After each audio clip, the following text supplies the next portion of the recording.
Bé, la senyora Maria Àngels Planes, 36 comissions, Junts té 35 diputats, toca una comissió per persona. Aliança Catalana, 2 diputades, ens en toquen 18 per cap. Em sembla que l'esforç que se'ns exigeix no és equiparable, però en qualsevol cas no hi pateixin gens, que després de les properes eleccions ja ho equilibrarem. El padró és l'única eina de la que disposem els ajuntaments per poder dimensionar de manera realista els serveis públics i prestacions socials que oferim.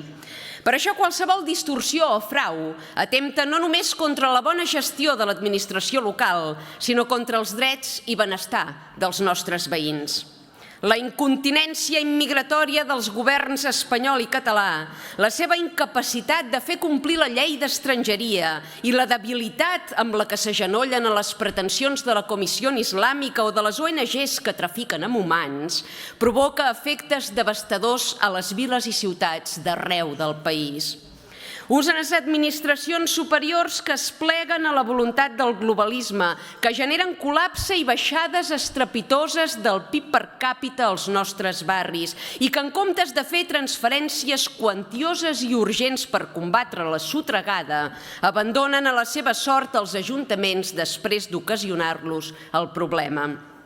I l'Ajuntament que fuma un cop de puny damunt la taula i diu fins aquí hem arribat i comença a fiscalitzar el padró, a desestimar empadronaments, a denunciar sobreocupacions, a donar de baixa immigrants irregulars i a posar seny i ordre per protegir els veïns, és assetjat pel síndic de Greuges, per la Generalitat i pel subdelegat del govern espanyol. Sé de què parlo.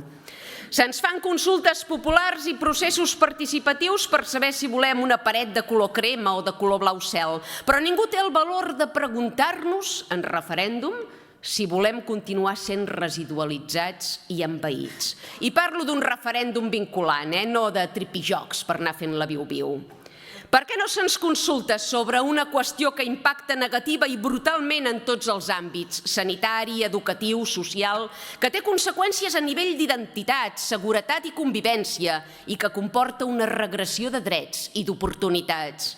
Per quins 7 sous vostès decideixen unilateralment que hem de pagar la sanitat, l'educació, el pis, el llum, l'aigua i el cuscús a centenars de milers d'immigrants? Com és que no fan una crida a la participació ciutadana? Vostès no eren tant de demanar l'opinió popular o en aquest cas concret no els interessa? El padró no és un tràmit i prou, és la porta d'accés al nostre estat del benestar. Cada cop que un ajuntament és obligat a empadronar immigrants il·legals que no aporten ni contribueixen, s'està empobrint el municipi i causant un greuge inadmissible als vilatans de bé.